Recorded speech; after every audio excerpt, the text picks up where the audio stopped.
Hey everyone, welcome back to the episode of the Consulting Success Podcast. I'm your host, Michael Zipursky, and today I'm very excited to have Brian Oulton joining us. Brian, welcome. Hey, nice to be here, Michael. Thanks for having me. So Brian, you are the president and founder of Business Sense LLC, where you help industrial technology companies maximize their marketing and sales investments. You worked with organizations like Cisco, Rockwell Automation, Belden, Hirschman, and you're really focused on kind of mid-sized companies in that industry. You're, in addition to that, you're a coach here at our Clarity Coaching Program.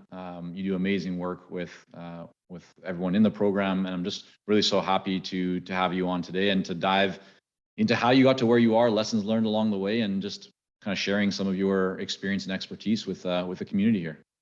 Well, hey again, Michael, great to be here. So where would you like to start? Yeah, I think it would be great to kind of begin our discussion today looking at how you made the transition from corporate executive into actually building your own successful consulting business. Take us back to that time. What was going on kind of in your life, in your career, that you woke up and said, hey, I'm going to actually leave this executive position to go off and dive into the waters of the unknown? Oh, sure. So I've kind of been in everything through my corporate life, right? I've been a trainer. I've been in sales, marketing, tons of management, and in fact, strategy for some of those very large corporations. And so my work experience was really diverse, and I love the diversity. And I'd been with one company with Rockwell for many, many years. Had changed roles and had gone to a couple of other corporations, and was really looking to move to yet another corporation. And at the time, I have 4 kids. The third one was out of school. The fourth one was almost out of school. I could see that coming, and I was ready to get on an airplane to go into that like next large corporate endeavor. Looked a lot like the others, and I was thinking, you know what? I'm just not ready to do this again. I was really, I was confident I could do it. In each role that I had played, I was pretty successful. The people around me liked me and liked what I did for them. But I was like ready to get on that airplane. And I looked at my wife and I just said, I don't want to do this anymore. I was, super motivated by a lot of the work, and then super demotivated by the politics, the things that really I was showing up and not doing those things that I do best every day. And I wanted more of that. The other thing that brought me there was I was putting together my resume again and taking a look at it. And I've seen all those jobs that I just mentioned to you. And I said, well, wait a minute, that's not telling my story at all. And it was because during my career, I was the person getting tapped on the shoulder to do a ton of initiatives. And those were great. I love doing, starting new teams, doing things that were, fixing things that were broken, helping the company grow in significant new directions, being that really the change agent for my company. And all those initiative things really align with what I do as a consultant, what I knew I needed to do every day because it was what I did best. I wanted to do more of that.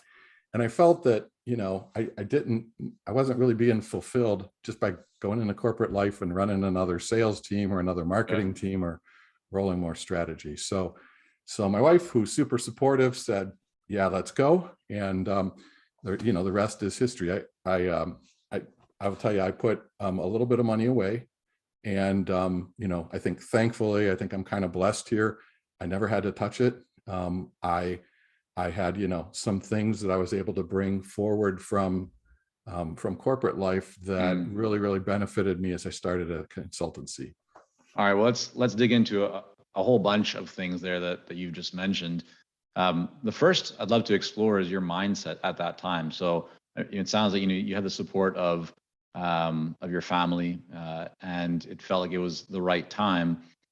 Did you have any hesitations, any concerns, any fears that were present as you decided not to go back into the quote unquote safety of the corporate environment and instead, go it on your own and see what you can make happen? I mean, that's a resounding absolutely. I had a lot of concerns and fears. So, one of the things obviously is, I live in a nice house. I got a kid still in college, university. I have those bills to pay. And so cash flow was a real problem. And further, I'd never quote unquote done consulting, right? I was, Hmm. you know, lifetime, sales and marketing person, but I wasn't sure if all of those skills would transfer into what I needed to do to start my own business. So simple stuff that I didn't know at the time: form an LLC, get a little bit of E&O insurance, figure out how to market to people, how to reach out to them, right? In fact, I was really afraid because I thought that reaching out to people that I already knew would really be a burden on them. And I had worked an entire career to establish wonderful relationships and really, help the people around me. So I didn't want to press on those relationships. I was real hesitant about that. Yeah. What do you see as the big difference in mindset as well as kind of like action and behavior of the person, let's say kind of the old Brian, right, who had that hesitation to reach out to people, and here you are many years later, you built up a successful, consulting business. You work with a bunch of consultants in our program as well. What do you see as like that difference in mindset that you have around that idea of reaching out to people? How do you view it now compared to how you view it then? And what do your actions look like today as opposed to back then? So so great question, Michael. Back then, a lot of fear, I think, was really kind of ruling me, right? And just the same, right? I had to have a lot of courage to decide I'm not doing this corporate thing anymore. There's something more important for me to be doing. And so I had to really, that fear didn't go away, not initially, not, it did over time. Hmm. And what I needed to do was I needed to learn the right approaches, right? The way to pivot what I knew how to do with marketing and sales and strategy. And I needed to understand that the things that I used that were kind of my superpowers in corporate life, Mm. that I just had to kind of wear different glasses, look at those things and know that those things are absolutely going to help me as a consultant. Yeah. Um, that I think helped me to begin to overcome the fear and really to be able to move forward. And I think the other thing is when I was in corporate life, I worked really hard to take really good care of the people around me, right? I wasn't the kind of person that was like playing up to, senior management and trying to score points. I was really more about, I'm going to help enable the people around me and I'm going to do the best that I can do every day. And Mm. that really came back to super benefit me as a consultant, because all those people left those companies and became executives of companies themselves. Yeah. And there are a lot of the people that have hired me and helped me to continue as a consultant. Yeah. And do you still see that today, or is that kind of, dried up over the years? Because a lot of people find that when they leave the corporate world, their initial kind of, client base is reaching out to their network. It's the people that they know they've now call upon and say, hey, I made this change. But at some point that kind of starts to maybe to dry up a little bit. Are you still seeing those old connections providing kind of, fruits and values for you even many years later? Yeah. Yeah, I was going to say, I don't see anything drying up at all. Okay. I keep getting calls all the time from, former coworkers. In fact, there was a referral over referral over referral, right? Former coworker Mm. had me talk to their bosses. Their bosses said, hey, we know one of our clients that could really use your help in Greece. Never been to Greece. It's okay. And they turned into a wonderful client for me a couple of years back. And they just sent me a referral just last week. Yeah. So really the network of people that you create, Mm. if you treat them right and you kind of stay top of mind with them, it keeps giving and giving. And that's been the case for me.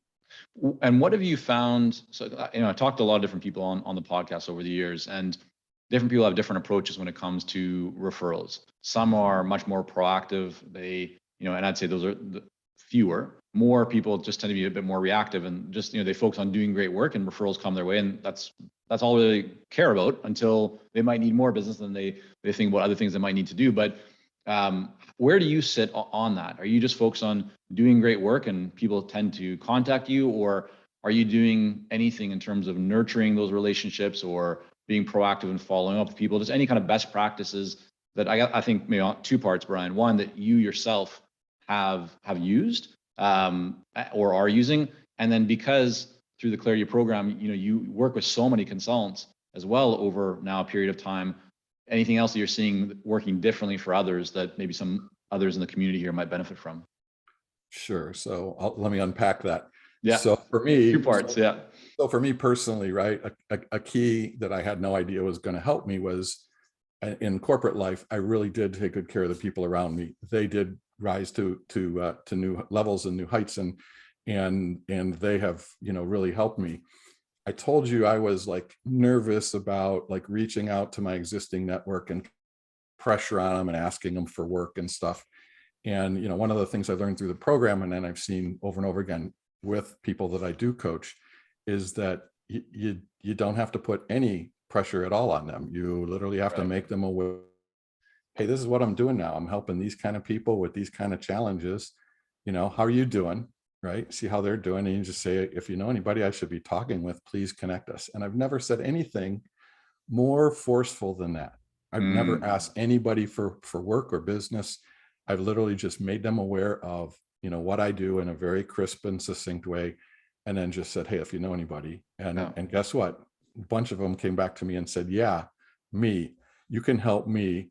I need your help. Sometimes that doesn't happen right away. Sometimes it's, 6 months down the road or a year or two later even.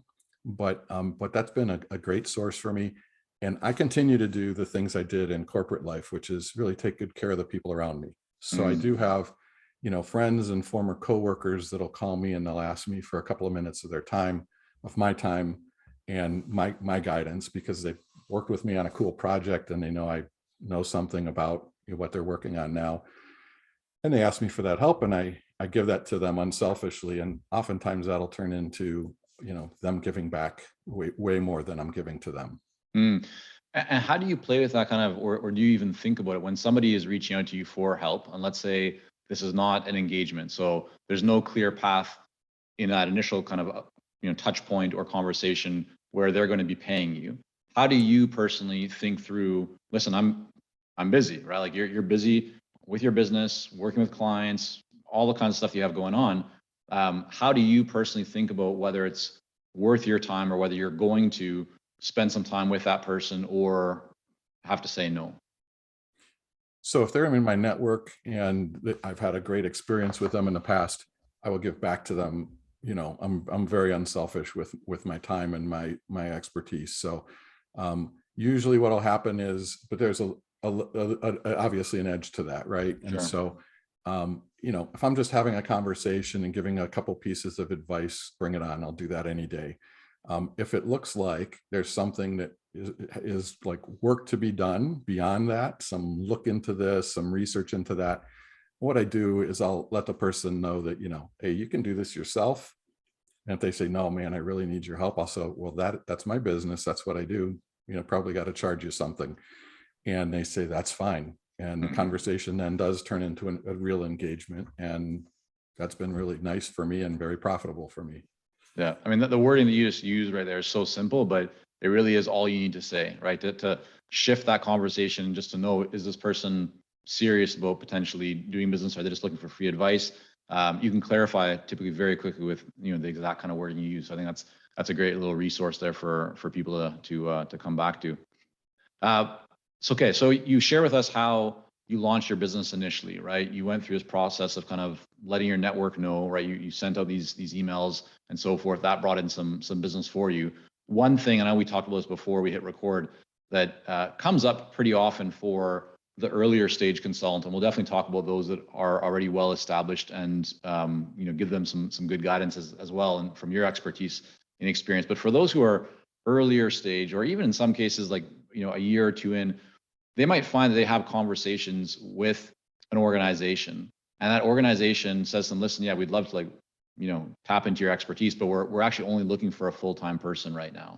And that comes in one form or another. Sometimes the consultant will see that a company is hiring, and they might want to reach out because they know that they can help that organization, but they're not looking for a full-time job. So is that something that you've dealt with before? How do you feel about it? How do you think people should navigate that kind of situation? So yeah, this is really goofy. This is really goofy. So the last corporate job I had, they hired me to fix their sales force. Okay.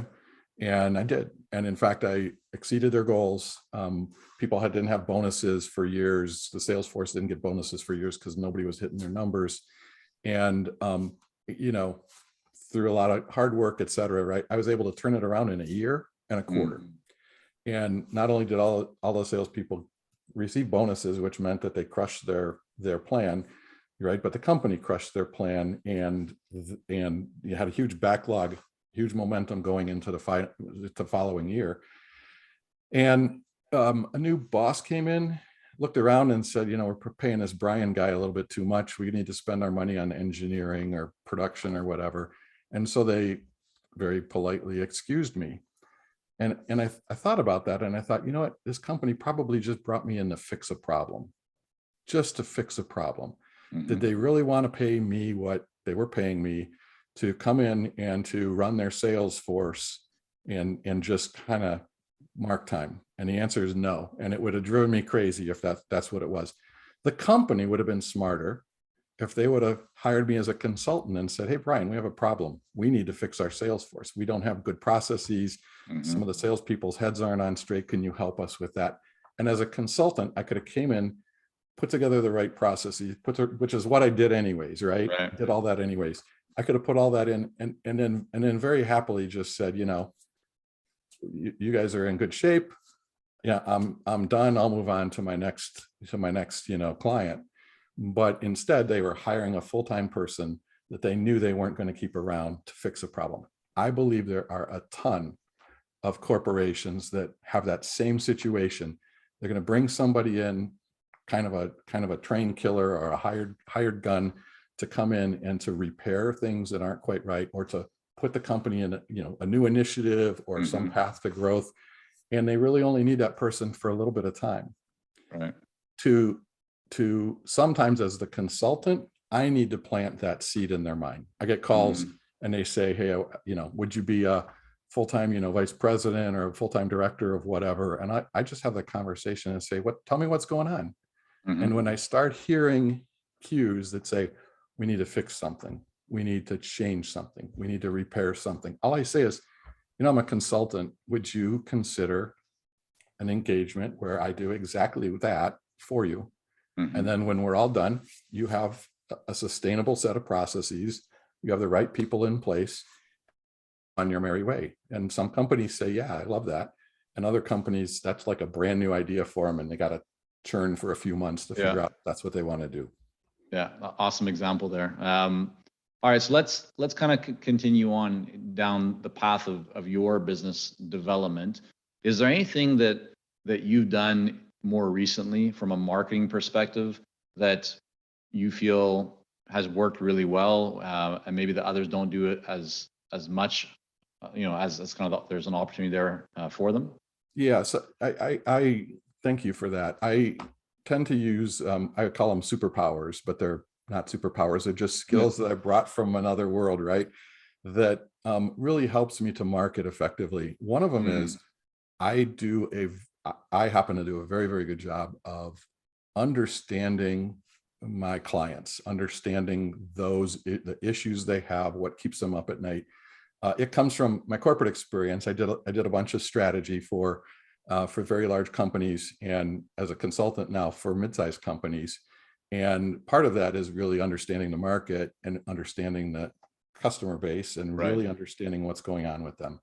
And so I've, you know, written a number of, you know, short little articles, tiny little blogs, et cetera, that keep popping up in a lot of different places that provide really nice, helpful advice, really nice guidance for people who have that same problem. And so my key is I pick problems that I know everybody's got.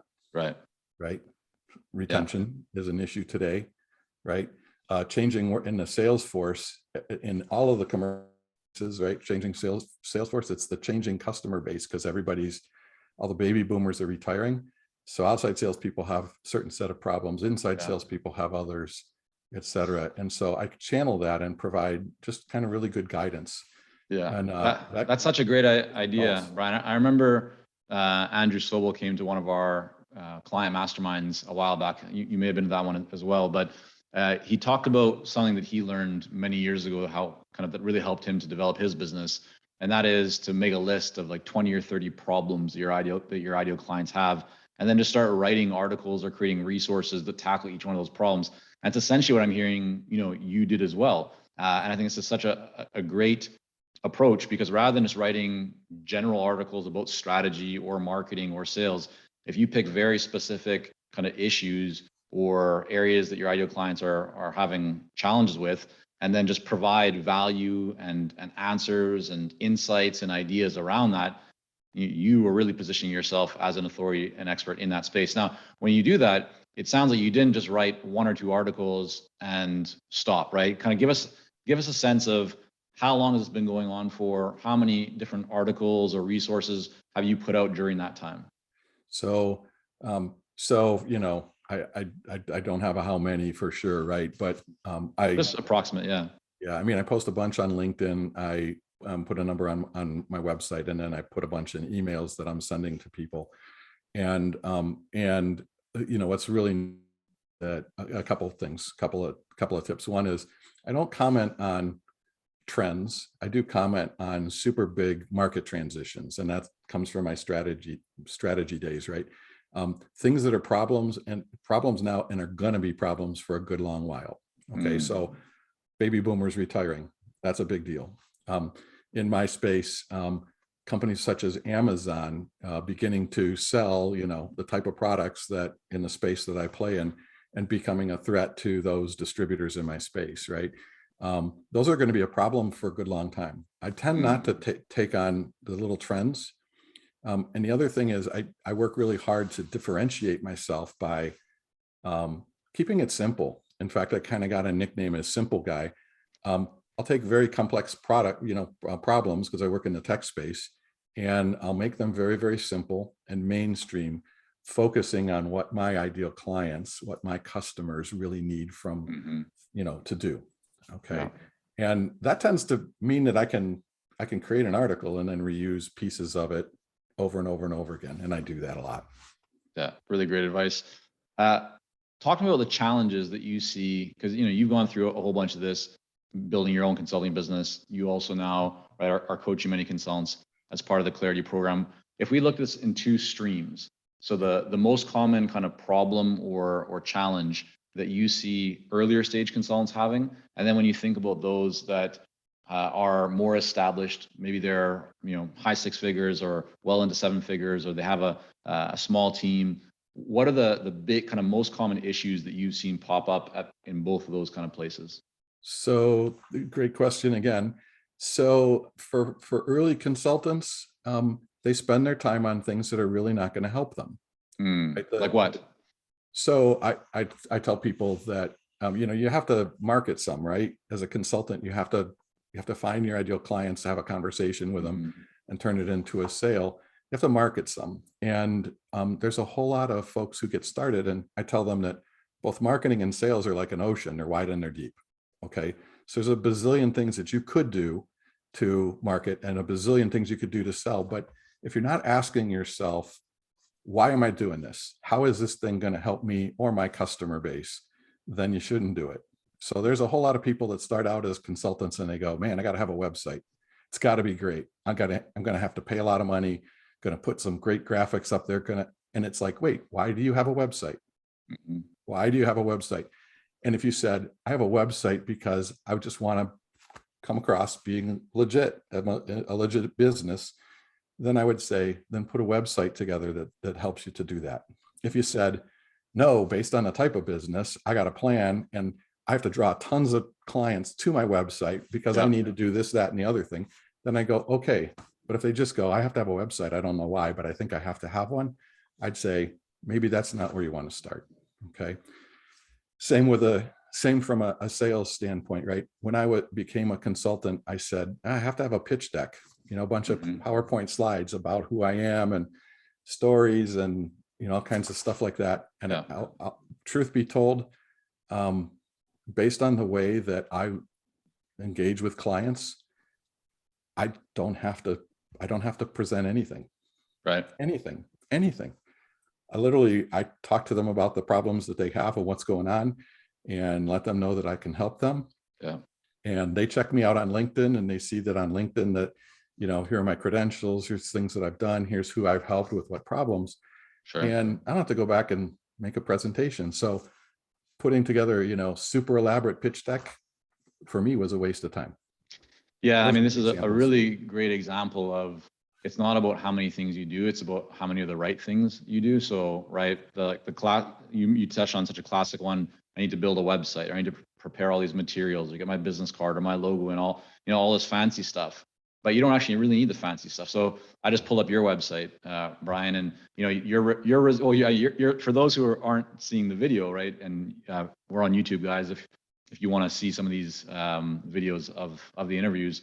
But I'm looking at your website, Brian, and I saw you smile because I mentioned your website. Well, your website is not going to win an award for like the best designed website out there, right? But does your website very articulately and clearly communicate, your area of expertise? 100%. When I go to your results page, you have stuff on there. You have a whole bunch of different accomplishments, achievements, successes, outcomes that you've created for clients. That's what people want. When I land on your homepage, I know what it is that you do, right? I don't have to think through and try and figure out. It's not you have some massive slogan about just transformation and there's a lot of consulting websites out there that you go to their site, it looks beautiful, but you have actually no clue who they're trying to help, what their experience is, who they've worked with. And I think your site has done a very good job of that. So just an example to kind of support what we're talking about here, that it's not about having things just right. It's not about having things all beautiful and perfect. And it's not that pitch decks or websites can't help you. I mean, in some cases they can help you, but I think really what Brian is sharing, and the point I just want to drive home for everybody, is that it's all about having conversations, right? It's all about getting out there and talking with people. So that's kind of maybe the earlier stage consultant. If we now zoom forward a little bit and look at the more experienced consultant who's already established, they're seeing success, they've got a pipeline of business. What are you seeing pop up most often for them? What's kind of one area of challenge? Wow. I think it's maybe leaving money on the table, right? Not establishing their value appropriately. I see a lot of and there's like a couple of mini mistakes they make, right? Yeah. One is they focus on themselves and their services. And when you do that, all you're doing is letting your clients compare your services to a bunch of other people's services, as opposed to differentiating. Totally. Okay? And a way that you can differentiate is keep it focused on your client, right? Those conversations should be 100% focused on them. It should not be a pitch. Shouldn't waste your time pitching your 5 services or whatever you do. Focus on their problem, because you begin to differentiate yourself. Number one, because you're listening, right? Number two, you're beginning to understand their problem better than a person who's not having that conversation with them, right? You're asking them what's going on. You're trying to understand it. And they begin to say, well, Brian understands me. Brian understands what's going on. That begins to help you differentiate yourself. And if you're a small consultant, I'm a small consultant, and sometimes I have to compete with the mega huge consultancies, right? What they like about me is, well, I listen, like I said, and I understand their business carefully. And the solutions then that I do put together for them tend to be custom, specific to their particular needs, as opposed to the big guys who are a one size fits all shop that just say, we have this process, we do it the same way every time.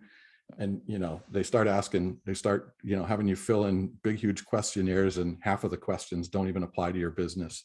And it's kind of insulting. Okay. And I differentiate myself because I listen, I ask great questions, I work hard to understand their situation, their problem, and their business. And they respond very, very well in saying, yeah, I would like to work with you too. Yeah. And that's the connection as well, is that when you listen well, you ask great, deep, meaningful questions, the answers that you're going to get back are going to give you much greater insight and understanding into that buyer situation, which then allows you to adjust your pricing to ensure that you can capture the full value and fair compensation. and what you touched on there in terms of leaving money on the table, I think that this is the single biggest area of opportunity for an existing consulting business. So if you're brand new, it's different. That's not going to be your number one point of leverage. But if you already have a business, you've been doing business for some time, you have clients, you have experience, adjusting your pricing strategy or looking at how you can earn more without necessarily having to spend more time or deliver more. And there's almost always ways to achieve this. We see this consistently with clients that we work with. This is literally, you hear the hype of overnight success and do this one thing and shortcuts. And Brian, I mean, we typically don't agree with that stuff. It's like, no, you have to put in some work. There's a real process, but if you're committed to this, you can really make amazing change. Well, the pricing strategy area is one where literally overnight you can, see a massive difference in how much you can earn. And I don't say that to try and make, certainly there's no promises. Everybody's situation is a little bit different, but this is one of these areas that if you're right now, you don't have an optimized kind of pricing strategy, you may, as Brian said, be leaving tens of thousands, if not hundreds of thousands, or in some cases, even millions of dollars on the table in your business because you don't have that pricing strategy optimized or fine-tuned as well as it could be, to a point where it provides great compensation for you and it's very profitable, but just as important, right? It's also giving great value to your clients and they're actually excited. They might feel a little bit like fingers trembling to write that check for you because it's higher maybe than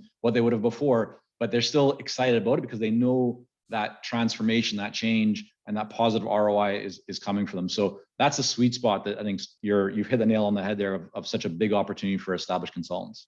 Yeah, if I may, here's a challenge really for established consultants, right?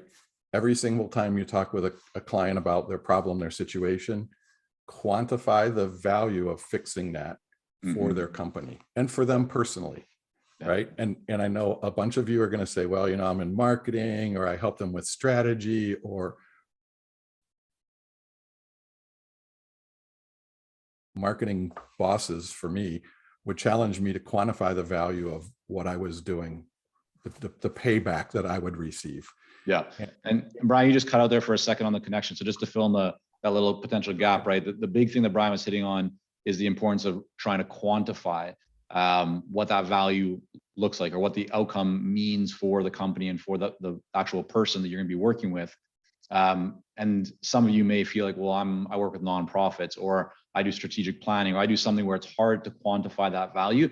And I can tell you, because we've done this for so many years with so many consultants, literally 800 plus to this point, doesn't matter what industry you're in, there are always ways to quantify. There are always ways to get clear about value. Value does not have to mean dollars or euros or yen, or, there's always some metric that we can identify.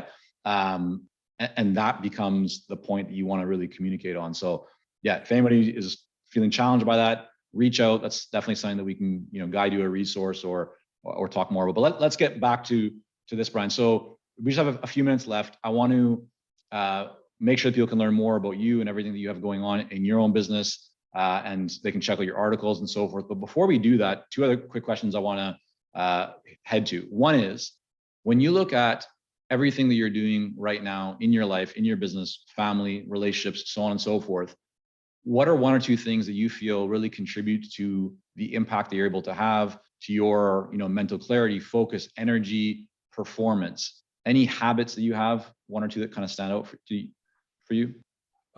So I'm careful about the way that I schedule my time, and that gives me more time with my wife, more time with my family. I make sure I take the time out. That's, I think, number one. I take the time out, and what that helps me to do is it actually helps me to solve tougher challenges, tougher problems. It helps me to gain the focus that I need, the clarity that I need. Right, there are times where there'll be a tough challenge. I'll wake up at 3 o'clock in the morning, sit bolt upright, and my wife has learned, put some paper on the nightstand and a pen on the nightstand, so I can, write down the answer to the problem. But I also find answers to problems in just, taking walks with my wife, taking hikes, etc. So I schedule my time carefully, so I do have the time to do that and to appreciate those like non-work hours, because my brain's always going anyways, right? I think that's so important, and something that it's very easy as an entrepreneur, a hard charging person or just somebody that wants to get a lot done or get things done right, which I think many of us, fit one of those categories, if not many of them, to carve out that time, especially at the earlier stages. I know people are always, or even if you're kind of like mid stage and you don't feel like you've reached that level of success that you desire, it's very common to feel like, no, I need to put in more work. I need to work harder. I need to do this because of that future kind of desired state, that destination.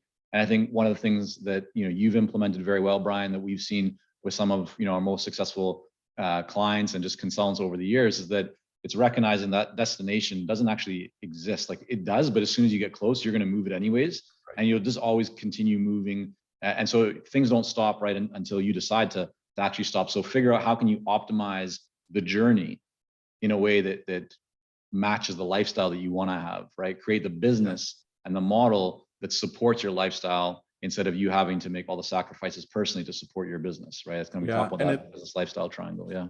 Yeah. And it's really about, right, deciding what not to do, deciding what your priorities are and deciding what not to do. Everybody says, work smarter, not harder. And I'm kind of like going, I'm the boss now. So like, I need to live that. And I do, right? I think about those things that are really going to help me and really going to help my clients. I will go the extra mile for them all day long, right? That's differentiates me. Yeah. But that doesn't mean killing myself. And it doesn't mean working a ton of hours. Totally. Yeah. I mean, exactly. If you're in a place, mentally, right, physically, emotionally, where you're feeling drained, right, or it actually starts to impact your health, how can you serve your clients, right? So it's actually in the best interest of our clients to make sure that we're taking care of ourselves. So when we show up to work with our clients, we're at the top of our game, right? And then they get the best result that they actually desire. So it's really a win-win for everybody. All right. So final question here, Brian. Last 6 months or so, one book that you have either read or listened to, fiction, nonfiction, just something that you really enjoyed. It's a tough one. I pulled out an old book because I never finished it. It's about napkin notes. It's called Napkin Notes. And I originally got it because I actually created a sales tool a long time ago called Napkin Notes. It was super short for salespeople. Yeah. And it was just a process kind of a thing. So I don't know that I'm enjoying it that much, but I pulled it back out the other day and I was glancing through it for a client. But it's really about, shorthand way of creating process improvements for them. So I think it's called Back of the Napkin. It's on the bookcase right there. We'll find that and link up to it in the show notes. I haven't not heard of that one before, so definitely gonna take a peek there. Brian, thank you so much for coming on, spending some time with us here today. For those that want to learn more about you, of course, you're a coach here in the Clarity Coaching Program, so people can find out kind of what you have going on in the program here, and many clients just have the ability, or I think I was going to say the honor to work with you. I mean, that probably doesn't sound the right way coming from me. But I think people with the feedback that I think what I was trying to say is the feedback that we get from clients, right, who work with you in the program is tremendous. It's fantastic. Some of you are seeing amazing results. They're more confident. They're making great strides. They're adding a lot more money. There's like a lot of really great accomplishments. So that's really what I meant to say. But you have a lot more going on as well outside of that. So for people that want to learn more about you and check out your website or check out your articles, maybe just give us the website or where that best place is for them to go. So if you want to check me out on the website, it's businesssense.llc.com. If you want to send me an email, it's Brian, BRIAN, at business-sense-llc.com. Love to hear from you and hear what's going on in your life. And I absolutely love working with consulting success clients. It's super enriching for my life. And I absolutely love, learning more from them and then really helping them to be successful. So I'm having a blast with that, Michael. Yeah, well, thank you, Brian. It means a lot, and it's definitely the same way that we feel, and we love our clients too. It's I think just kind of getting back to something that we didn't touch too much on here today, but I know that you're a very big believer, is just the idea of values and being clear on those values and making sure that there's alignment between who you're bringing into your world, clients or otherwise. And that's certainly something that we've been working hard on at Consulting Success to ensure that we have those values and they're being communicated clearly, and bringing in the right kinds of team and coaches and clients. And so it really is like one of our values, as you know, is La Familia, right? It's all about the family. And so we're very happy to have you as part of the family. Well, thanks. It's great being part of it. Thanks a million. Good stuff, for having Ryan. me. All right. Well, thanks for coming on, and we'll talk soon. Okay. Thank you. Bye for now.